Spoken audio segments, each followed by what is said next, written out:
اس موضوع پہ اب ماہر آئین قانون کیا کہتے ہیں، عدالتی رائے کیا ہو سکتی ہے، آئین ہمارا اس سلسلے میں کیا کہتا ہے؟ ظاہر ہے کہ بہت ہی حساس موضوع ہے اور بہت ہی زبردست سماعت ہے جس کو براہ راست پوری قوم دیکھ رہی ہے۔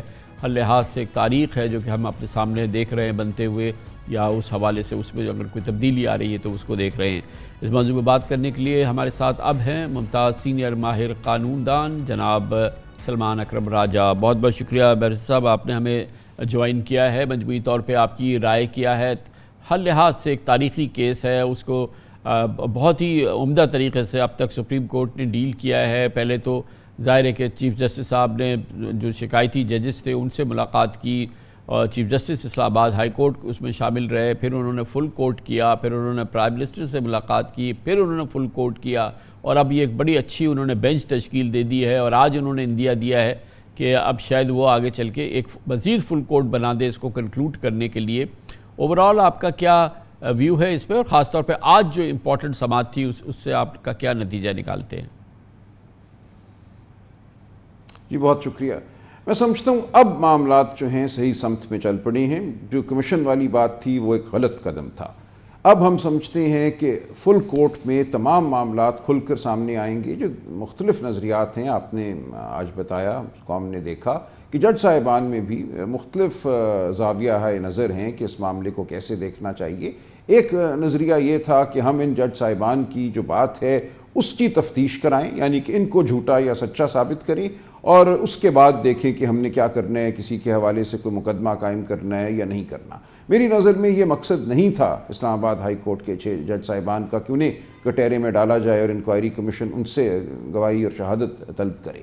انہوں نے بطور جج 6 جج صاحبان نے ایک بات کر دی، وہ زندگی اور موت کے روز فیصلے کرتے ہیں، ان سے معتبر پاکستان میں کوئی نہیں ہے۔ انہوں نے کہا یہ ہو رہا ہے اور آگے اب ہمیں کیا کرنا ہے۔ انہوں نے آگے کی بات کی تھی کہ ہمیں بطور ادارہ، بطور عدلیہ اور پاکستان کی تمام عدلیہ کو اس صورتحال سے کیسے نبرد آزما ہونا ہے، یہ ان کا تقاضا تھا، اور اس لیے انہوں نے کہا کہ کنونشن بلایا جائے اور سپریم کورٹ یا سپریم جوڈیشل کاؤنسل جو ہے وہ رہنمائی کرے۔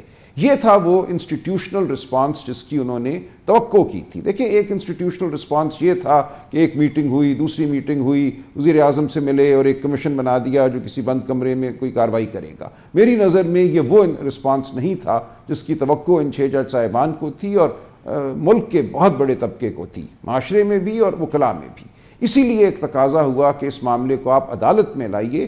جس قسم کے الزامات لگے ہیں، جو صورتحال ہے، جو سب جانتے ہیں، جسٹس منصور علی شاہ نے بھی آج اس کا ذکر کیا، جسٹس اطہر من اللہ نے بھی کیا، یہ کچھ چھپی ہوئی بات نہیں تھی کہ عدلیہ پر ہماری مسلسل دباؤ ہے، مسلسل ایک خاص نوعیت کے فیصلے لینے کے لیے ہر دور میں دباؤ ڈالا گیا۔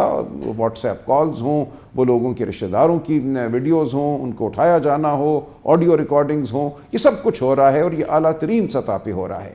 لہٰذا اب ہم نے یہ فیصلہ کرنا ہے کہ کیا اس ملک کی عدلیہ اسی طرح قائم کرے گی، کیا ہمارے آئین کی جو ساکھ مجروح ہوئی ہے اس تمام عمل سے وہ اسی طرح رہے گی، یا ہم نے آگے بڑھ کر بطور ادارہ، بطور عدلیہ ایک اندیا دینا ہے دوسرے تمام اداروں کو کہ یہ بات قابل قبول نہیں ہے۔ اب یہ مزید اس میں ہمیں لگ رہا ہے کہ ایکسٹینڈڈ مزید انشاءاللہ کریڈیبلٹی آئے گی، کیونکہ چیف جسٹس صاحب نے اندیا دیا ہے کہ وہ فل کورٹ شاید بنائے، اور اب تک ابھی اس لیے نہیں بنایا تھا کہ جج صاحبان دستیاب نہیں تھے۔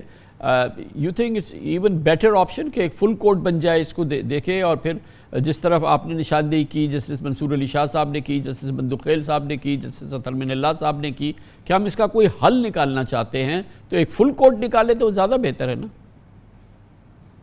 بالکل جی، دیکھیں تمام ادارہ جو ہے، پورا سپریم کورٹ اگر ایک بات کرتا ہے تو اس کا بہت وزن ہوتا ہے، باقی اداروں کو بھی ایک طرح سے تنبیہ ہوتی ہے کہ بھئی یہ اب ایسے معاملہ آئندہ نہیں چلے گا۔ دیکھیں یہاں مقصد یہ نہیں ہے کہ کسی ایک واقعے کی تفتیش کی جائے اور اس واقعے سے منسلک کسی شخص کو سزا دی جائے، یہ وہ معاملہ نہیں ہے۔ یہاں ایک تسلسل ہے، ایک تناؤ کا، ایک دباؤ کا، اس تسلسل کو ہم نے ختم کرنا ہے تاکہ ہماری عدلیہ آزاد ہو۔ ہم نے بہت مقدمے لڑے، الجہاد ٹرسٹ لڑا، اس کے بعد کیا کیا مقدمے نہیں ہوئے جن کو ہم نے تاریخ ساز کہا، اور ہم نے کہا اب عدلیہ آزاد ہو گئی۔ 18ویں ترمیم میں ہم نے آئین سازی کی اور ہم نے کہا اب عدلیہ آزاد ہو گئی۔ لیکن اب جو بات سامنے آئی ہے پچھلے کئی سالوں کے حوالے سے، وہ یہ ہے کہ عدلیہ نہیں ہوئی آزاد۔ اگر عدلیہ کی اگر آپ ریکارڈنگ کرتے ہیں، ویڈیو کیمرے آپ ان کے بیڈ رومز میں لگاتے ہیں، ان کو اگر آپ فون کر کے یا بالمشافہ مل کے ان کو ڈراتے دھمکاتے ہیں، ان کے رشتہ داروں کو اٹھا لیتے ہیں، تو دنیا کی کوئی عدلیہ اس قسم کے حالات سے دوچار نہیں ہوا کرتی، اور ایسی عدلیہ آزادی میں، آزادانہ ماحول میں آزاد فیصلے نہیں کر سکتی۔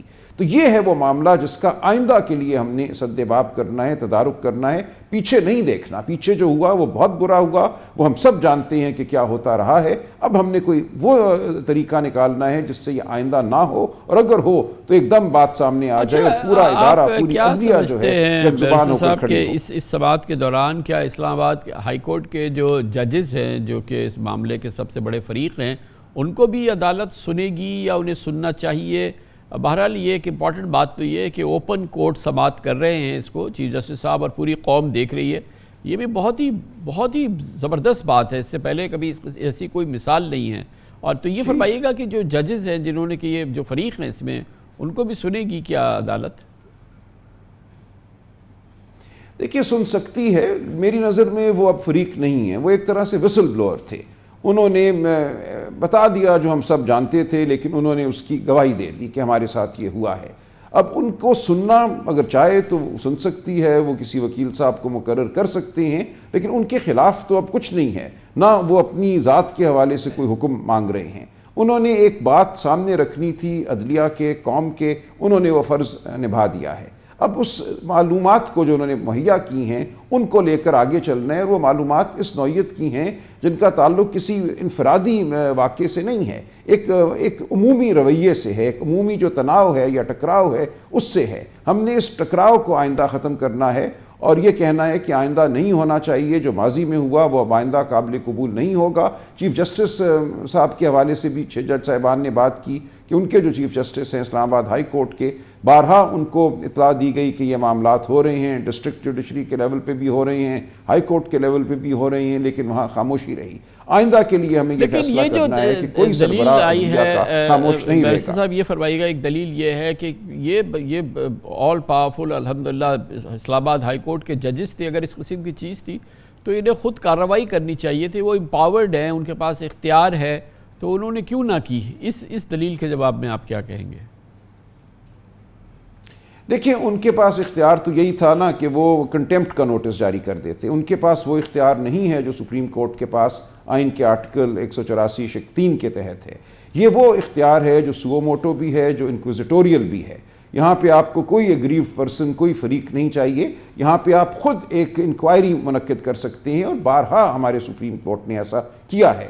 آپ نے کمیشن بھی اپوائنٹ کیے ہیں سپریم کورٹ نے، میمو گیٹ کمیشن آپ کے سامنے ہے انکوائری کے لیے، اور جہاں کمیشن نہیں لگائے گئے یا بنائے گئے وہاں سپریم کورٹ نے اپنی طاقت کو انکوزیٹوریل طاقت کہا ہے کہ ہم انکوائری کر سکتے ہیں 184(3) کے تحت۔ یہ ایک ایسی طاقت ہے جو کسی ہائی کورٹ کو حاصل نہیں ہے۔ بہت بہت شکریہ بیرسٹر جناب سلمان اکرم راجہ ہمارے ساتھ تھے۔ Commercial break